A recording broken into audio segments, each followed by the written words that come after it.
welcome back to the study of the Gospel of Luke. We're back in the beginning of chapter 1. Today we're going to look primarily at verse 38. But what do you recall last week where we looked at verse 17, where the angel spoke to Zechariah and said John the Baptist was going to be born, and he was going to make a way for a people that had been prepared for the Lord, quoting Isaiah chapter 40. That caused us to talk about prevenient grace, or that God is literally reaching out to people. I had to make a little adjustment this week in my thinking about prevenient grace. I recognize that God is working in the life of every man, overcoming the effects of the fall through Jesus, so that every man can literally hear and respond to the good news of Jesus.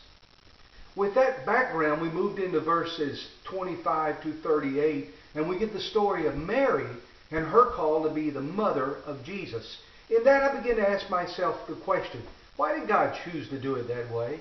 Couldn't He have slipped behind some market in Jerusalem and gotten a handful of dirt and shaped a brand new man and breathed the Spirit into him and brought our redemption through a brand new man that He just created?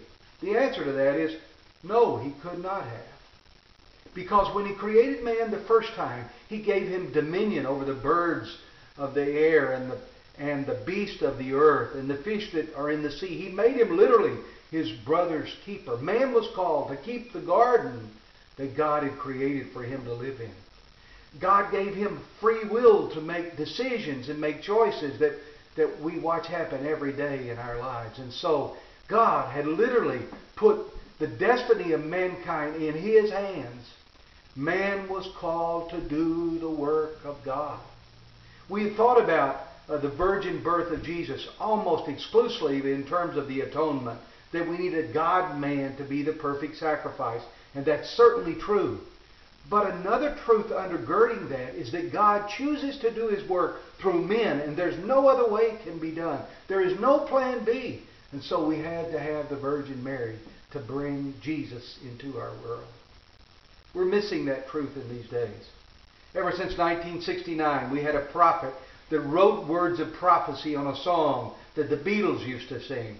Paul McCartney had a dream about his mother who had died 14 years earlier, and she told him to relax and just say, let it be.